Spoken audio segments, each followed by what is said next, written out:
Cursed. Cursed. We all go a little mad sometimes.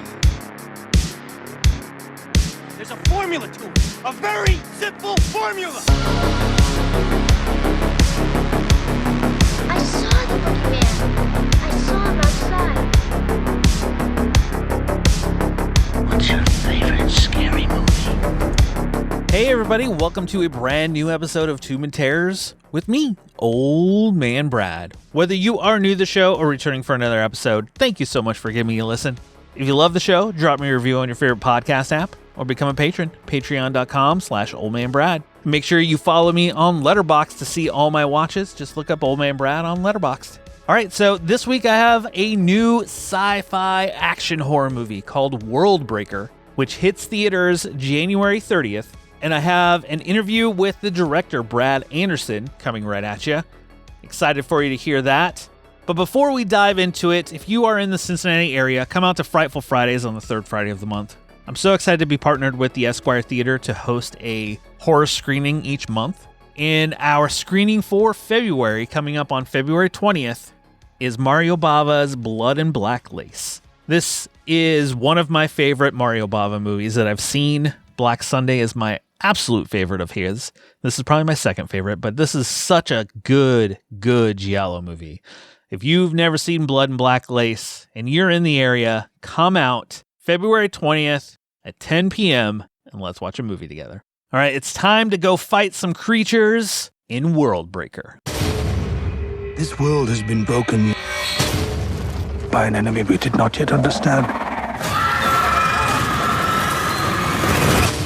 It's not easy surviving out here. We have to be careful. We have to be smart.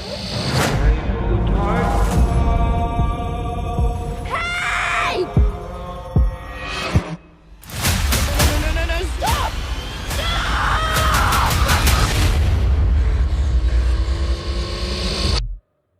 They're all everywhere.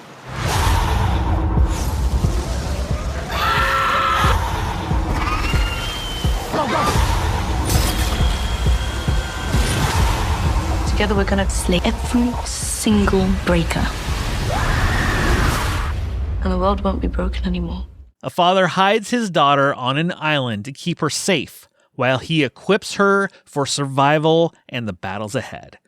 Directed by Brad Anderson, this stars Mila Jovovich, Luke Evans, Billy Boulay, and Mila Harris, as well as many others. As I said before, this hits theaters on January 30th, the day this episode comes out. And I have an interview with Brad Anderson coming for you here in a minute. Before we dive into that, I want to say I did ultimately enjoy this movie. This movie isn't going to be for everybody.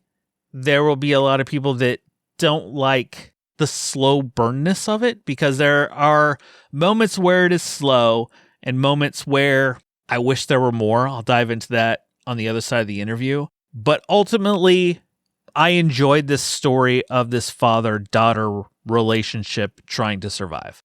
But I'll talk more about that here in a bit. Let's dive into my interview with Brad Anderson, and I will talk to you on the other side. My guest today has been part of many projects in film and TV, such as Fringe, The Silent Hour, and Session 9. His new film, Worldbreaker, hits theaters January 30th. I want to welcome in a fellow Brad, director Brad Anderson. How you doing today? I'm good. Nice to talk to you. So what drew you to Worldbreaker? I don't know. I like stories that, are genre driven or, like this is, but also have at their heart a really, a soulful and emotional and relationship.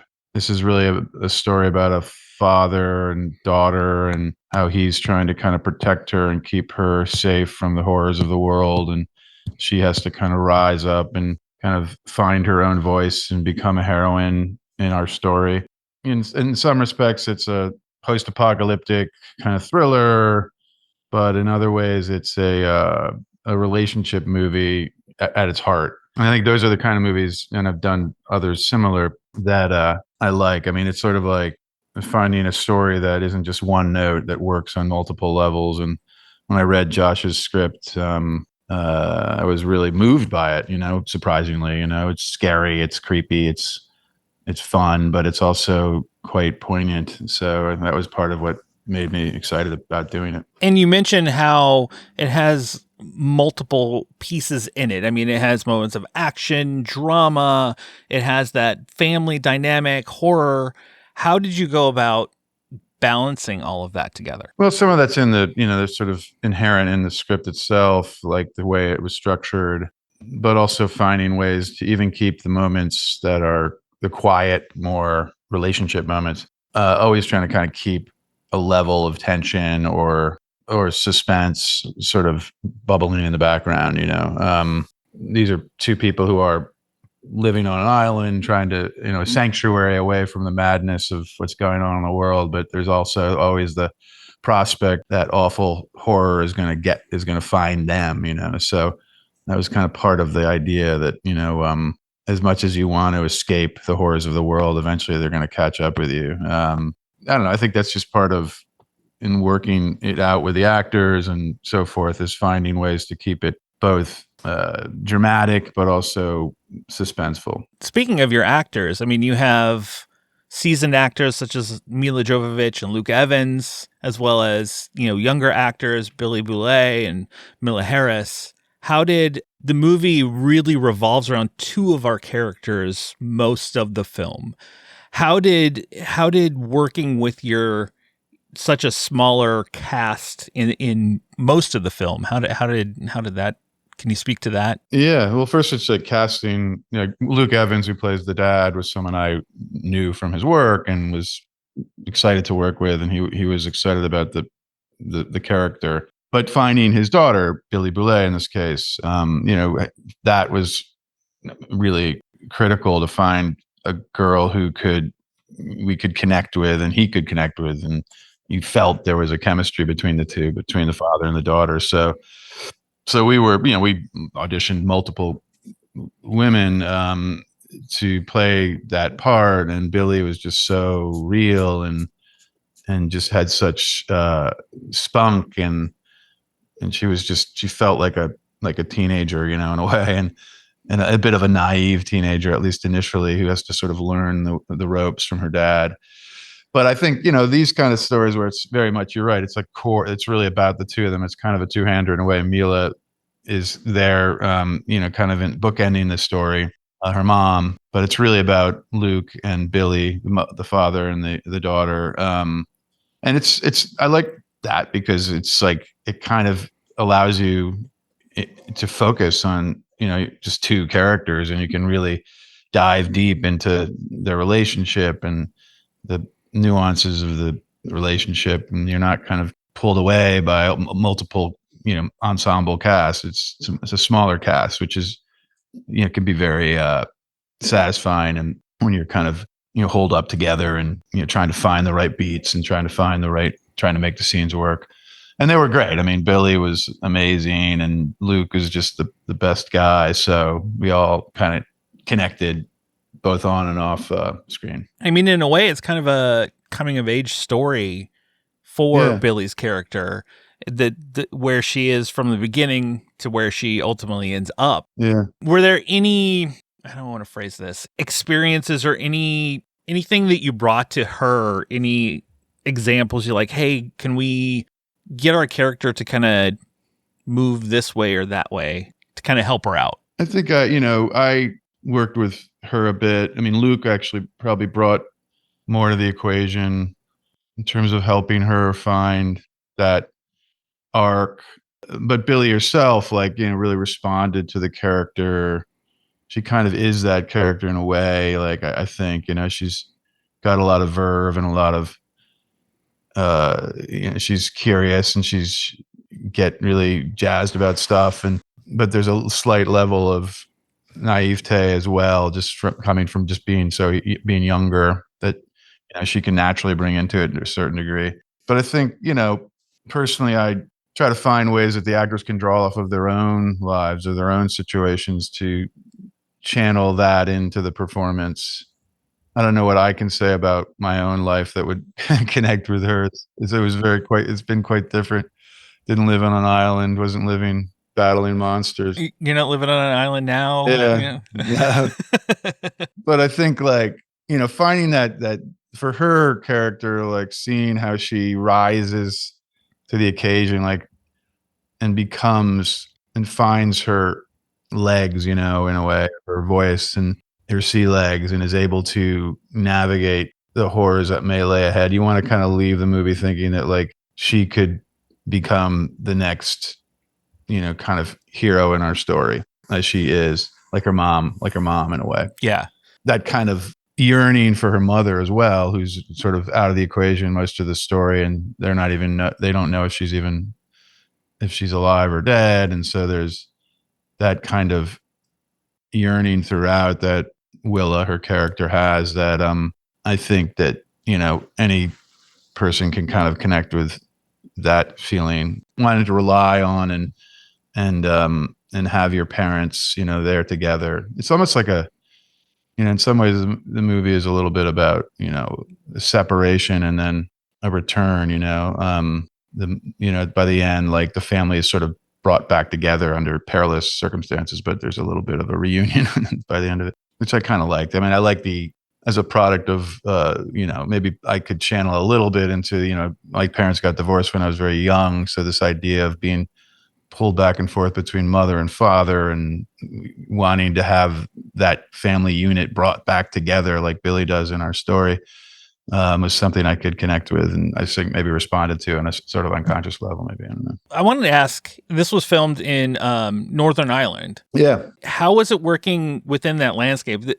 Anytime I've seen Northern Ireland in movies, it's like one of those places I want to go to. How is it working in that landscape? And were there any challenges as you were filming? Well, it's very inspiring because it's, as you said, it's super visual, and the landscapes are very stark and very dramatic and, otherworldly in some places, but beautiful, like darkly beautiful. That's kind of the vibe we were after. I loved it. I mean, I think when you're in a real location as a filmmaker with all your cast, and you really kind of pull a lot from the locations, you pull a lot from the scenery, from the world around you, and it injects itself into the scene. And, I don't think we could have done it like against blue screens or, you know what I mean? You had to be there in the thick of it and then the elements. And that was a challenge in Belfast, or just outside of Northern Ireland where we shot. The elements were a big part of this and a big challenge. It rains pretty much like 90% of the time, and it's brutal. Sometimes it's windy and cold and brutal.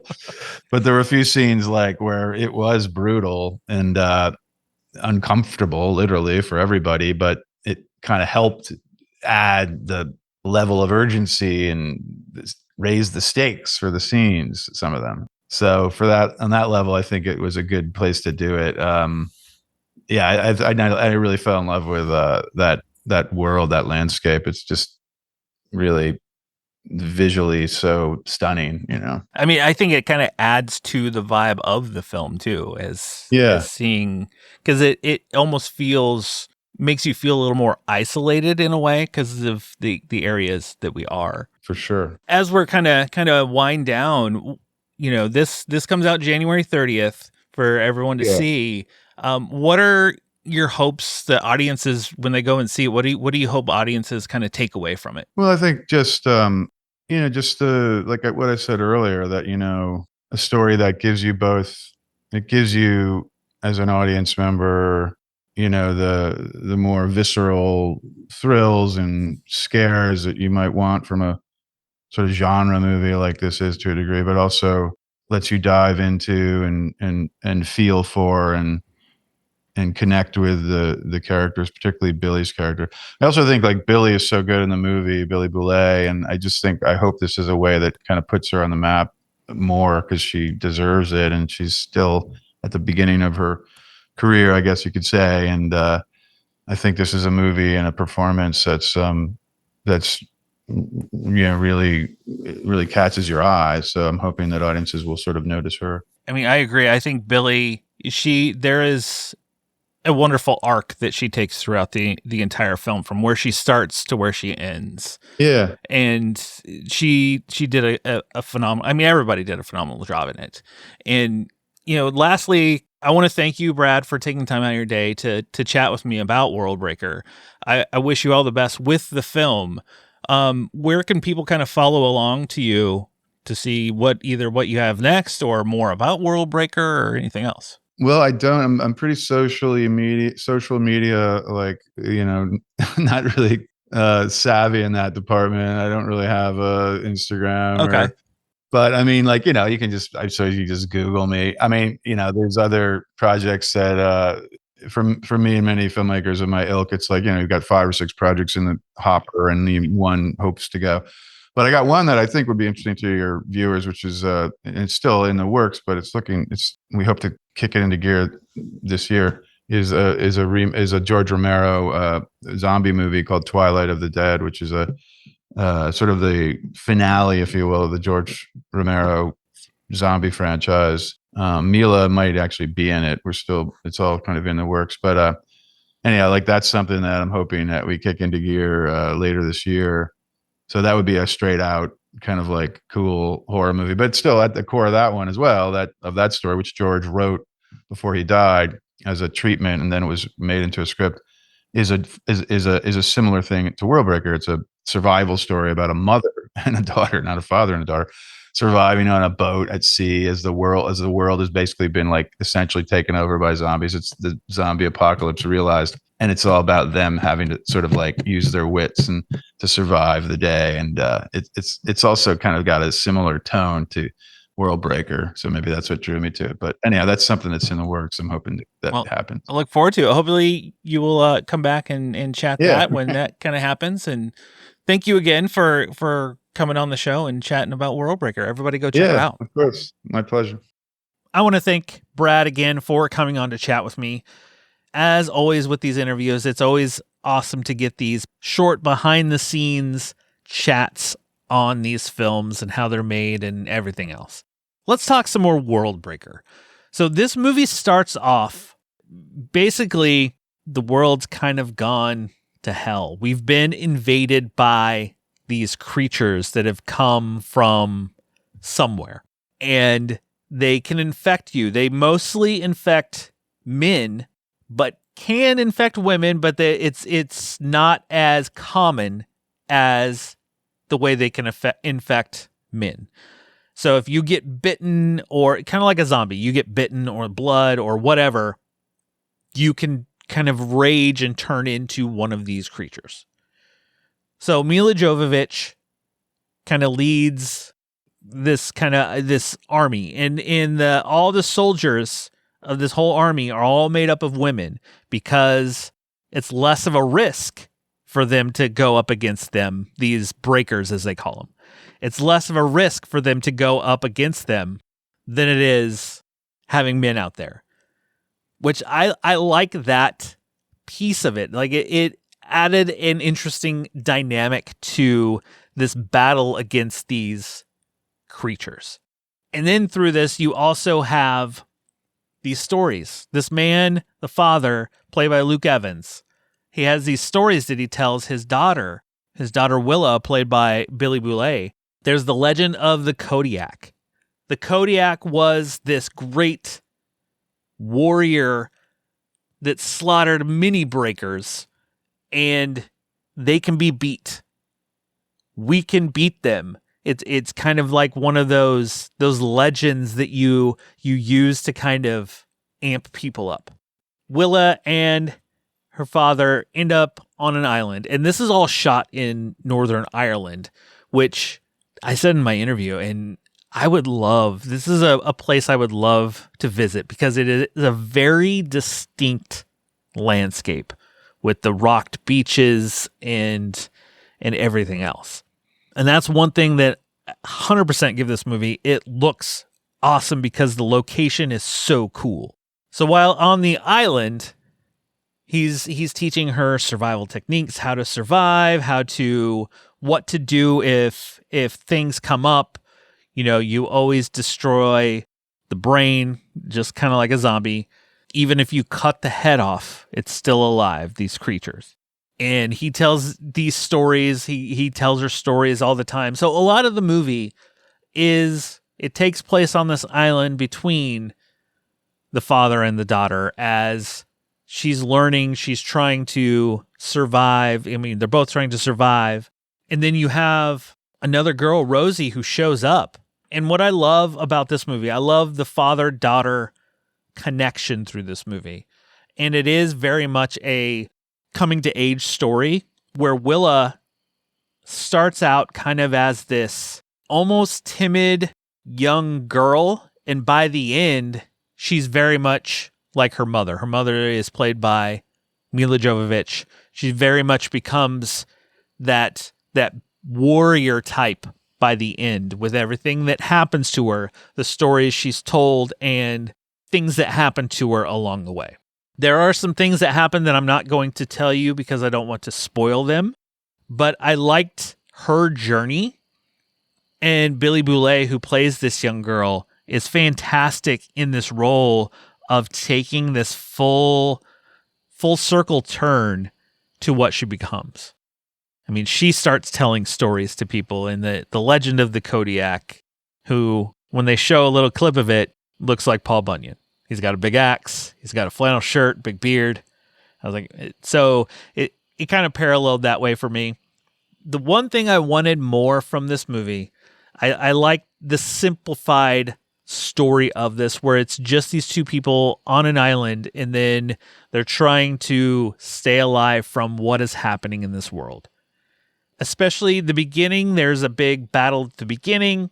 The world just feels like it should be bigger than what we're given in the film, where you have this big battle, but it just feels small. Like, I wanted more of the creatures that are coming to invade. I don't know. I wanted to see more of the world, more of what is going on. But on the other hand, it's very similar to something, say, like A Quiet Place, where something big happened in the world, but here we only have this small little story of these few people trying to survive these breakers, these creatures, and you don't 100% know how, why, anything else. All you know is if you don't kill them quick enough, like they can talk to the other ones at a distance, so they would, almost like a bug kind of thing, where they can communicate to know where you are.